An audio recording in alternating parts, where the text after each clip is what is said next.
Que un hombre no puede escapar de su destino y cuando la patria está en peligro, sus buenos hijos salen al frente a dar la batalla. El 8 de agosto, ¿cómo te ves? Ya el primer día de trabajo, ¿no? Y quiero aprovechar para hacerte un reconocimiento público por tu lucha por un periodismo serio. Yo quiero cambiar el lenguaje del odio y el resentimiento social por un lenguaje genuino de amor. Y en el fondo, la Patria Milagro es una civilización de amor. Es una civilización de amor y es una civilización de esperanza. Historias, personajes y actualidad sin filtros. Yo soy Adriana Bernal y esto es ¿Quién es quién? ¿Cómo era ese niño Abelardo? ¿Cómo era Abelardo cuando era niño? Cuéntame. Yo era una especie de Tom Sawyer, porque yo era mucho contacto con la naturaleza. Pues yo soy un hijo del Caribe y entonces mucho contacto con la naturaleza, con la finca, con los animales. Y fue una infancia supremamente feliz. Tus plena. padres amorosos. Una familia absolutamente funcional. Mis padres llevan 50 y pico años de casados. Y yo fui muy feliz cuando niño. Tuve todo sin excesos. Mi padre siempre nos llevó muy corticos y se lo agradezco. Porque si tú le quieres hacer la vida difícil a tus hijos, solamente tienes que hacérsela fácil para que te los tires. Entonces yo agradezco que me hayan llevado corto, que me hayan inculcado la cultura, el respeto, la educación, la cortesía. Y además con una visión interesantísima del Caribe colombiano que yo creo que la gente está identificando. Mis odiadores se dedicaron durante muchos años a venderme como un tipo distante, repelente, un clasista y vaina, y se confunden porque lo ven a uno con un traje y un pañuelito. Y resulta que yo soy un provinciano y en el Caribe colombiano no existen esas divisiones sociales que hay en otros lugares del país. O sea, tú ves en el carnaval de Barranquilla a los empresarios más ricos abrazados con la gente de barrio abajo. Nosotros tenemos una visión completamente diferente en el Caribe colombiano a la que podría tener el interior del país, por ejemplo. Yo soy una persona sencilla, nacida en Bogotá, pero pues con antecedentes paisas en el fondo, que se ha dedicado toda la vida a hacer lo que le enseñaron los papás. En mi caso, me enseñaron la importancia del trabajo, del esfuerzo. Ellos insistían mucho en el estudio. De pronto, quizá porque ellos no estudiaron en ninguna universidad. Entonces, ellos siempre creían y creyeron que estudiando uno salía adelante. Tenía un triciclo rojo con vagón. Yo nací en Bogotá, viví una infancia normal en familia. Tenía un hermano menor. Yo era el mayor de la casa, éramos solamente dos. Mi papá y mi mamá educadora, profesora, maestra de muchos colegios, y mi papá, que tampoco estudió nada, él se dedicó a la finca raíz. Un negocio muy difícil, porque es un negocio que depende del día a día, del vaivén, de cómo le va la economía, de vendas o no vendas, y arriendos y no hay arriendos. Y así fue una niñez, yo digo que divertida, normal. En algunos lugares en Sasaima donde iba el chiquito, me acuerdo del café también, era parte como de la vida. De hecho, acompañaba a mi abuelo muchas veces a secar el café, porque él era sembrador de café. Eso se los dije incluso al comité de cafeteros cuando llegué como ministro de Hacienda y como ministro de Comercio, y les pareció simpático, porque en realidad sí era de una familia cafetera. Y me acuerdo llevando el café a secarlo, a molerlo, a venderlo a la cooperativa, que yo iba con mi abuelo a vender el café a la cooperativa. ¿Esto de qué edad? Eso era por ahí de los 5 años o 4 años o 6 años. Yo sí te quiero preguntar, ¿por qué te dio por meterte a esto? Que un hombre no puede escapar de su destino y cuando la patria está en peligro, sus buenos hijos salen al frente a dar la batalla. Y yo no estoy aquí para decirle al país que soy mejor que los otros candidatos. Yo lo que sí estoy seguro es que tengo el carácter, la independencia y la determinación para hacer lo que otros no se van a atrever a hacer en el marco de la Constitución y la ley. Porque es que yo soy doblemente outsider. Yo soy un tipo de la provincia y no vengo de la casta política de siempre, no vengo de los partidos tradicionales. Yo no estoy apoyado por los políticos de siempre, no me financian los grandes grupos de poder. Y solamente un tipo que sea de provincia e independiente de verdad y que tenga el carácter para hacer las cosas puede darle a nuestro país las transformaciones que requiere. Abelardo me invita a hacer una Colombia milagro y le dije, milagro se conjuga con esperanza. No hay milagro sin esperanza y tampoco hay esperanza sin milagros. Por eso yo te acepto la vicepresidencia. Ya me contestaste otra pregunta. Buenísimo.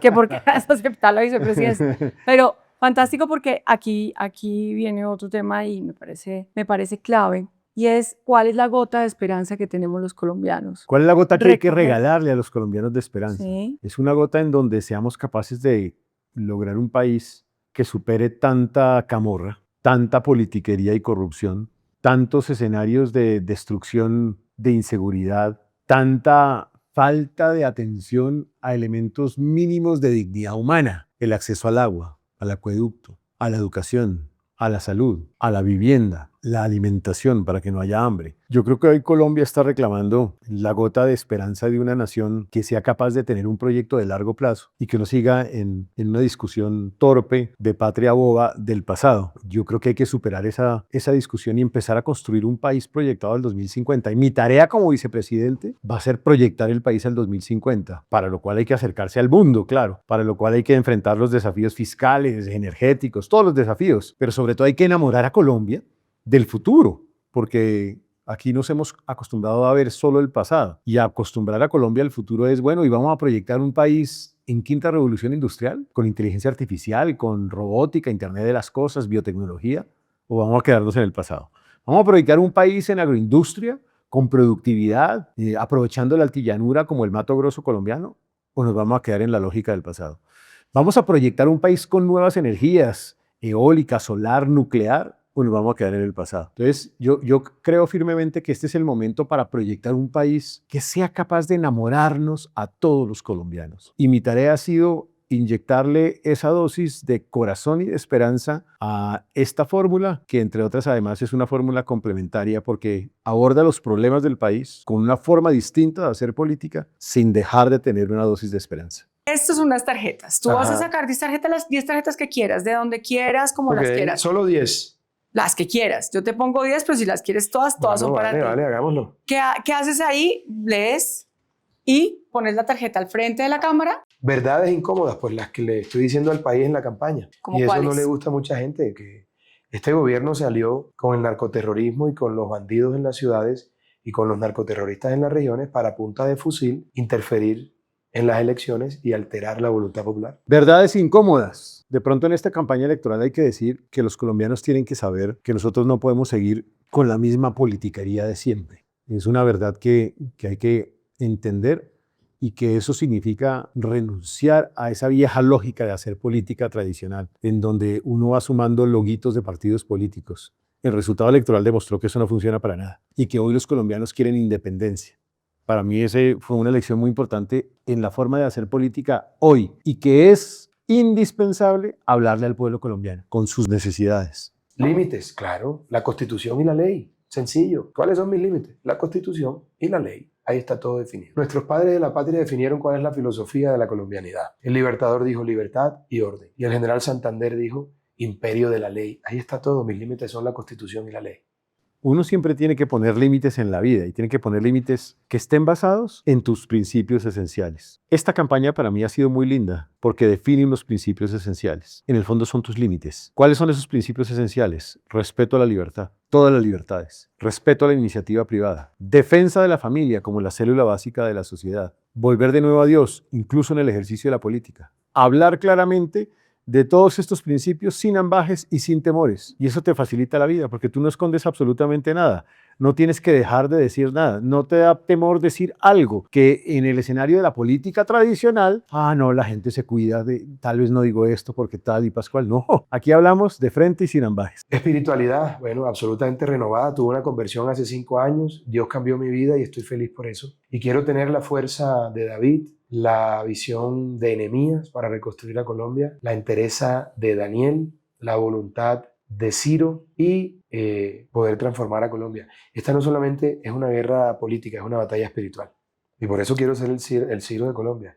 Bueno, eso es algo que me acompaña toda la vida. Yo oro todos los días. Lo hago desde mi oficina hasta desde mi casa hasta mi oficina. Oro incluso el rosario, por ejemplo, lo hago hasta donde ¿Y me lo hacen aguante. en familia también? Lo hacemos en familia algunas veces, lo hago individualmente también. Y lo hago además porque creo en el poder de la oración. Y creo que la oración te transforma como ser humano. Además, demuestra lo que tú eres. Por ejemplo, no me gusta la gente que llega a los cargos pomposos. Y entonces llegan y decoran toda la oficina como si fuera de ellos, sobre todo en cargos públicos. Incluso en una rectoría, porque es que ni siquiera es Cuando tuya. es de paso. Son de paso, son de paso. ¿Cómo llego a un cargo? ¿Público o privado? Llego con una cajita chiquita, el cepillo de dientes, la crema dental, una T en maderita chiquita de Tatiana, una foto de mis hijos y mi familia y una virgencita. Y con eso que llego, con eso me voy. Siempre eso sí pido que me lleven un arbolito. Y es el arbolito que me va a acompañar durante todo mi cargo.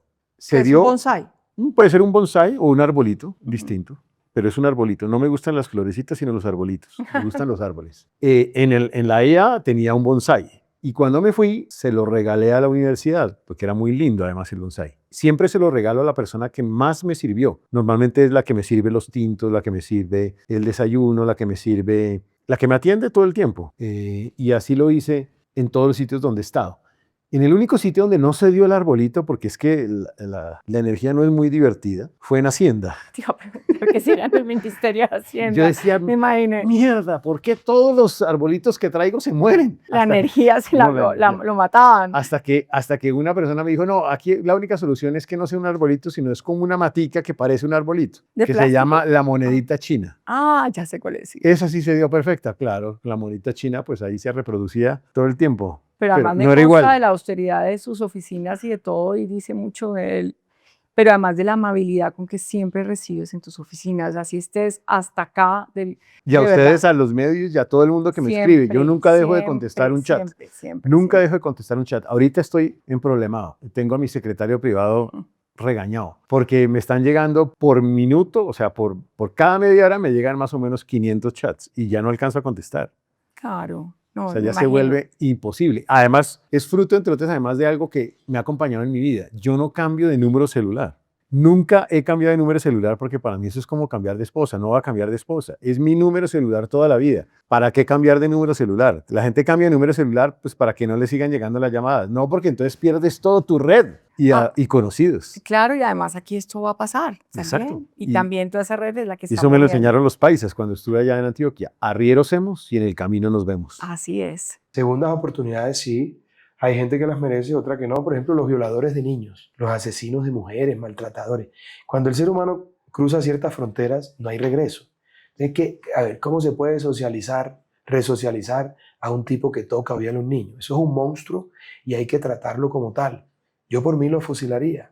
No se puede, porque hay tratados internacionales que impiden que Colombia contemple la pena de muerte, pero se les puede dejar para siempre en prisión y por eso voy a proponer la cadena perpetua para asesinos y violadores de niños. Segundas oportunidades. Ajá, esto hace parte de mi vida también, sobre todo como educador. Yo he dado muchas segundas oportunidades, entonces seguramente porque a mí me han dado también segundas oportunidades, pero las segundas oportunidades que yo doy me recuerdan dos momentos. Uno era rector del CESA, me llega un muchacho de colegio y me dice, rector, yo quiero estudiar acá, pero quiero antes de hacer la entrevista, porque si no seguramente me van a rechazar, contarle una historia. Me contó la historia de que fue, llamémoslo, capturado en su colegio, haciendo plagio, incluso compartiendo unos exámenes con los restos de estudiantes, mejor dicho, un plagio del macho.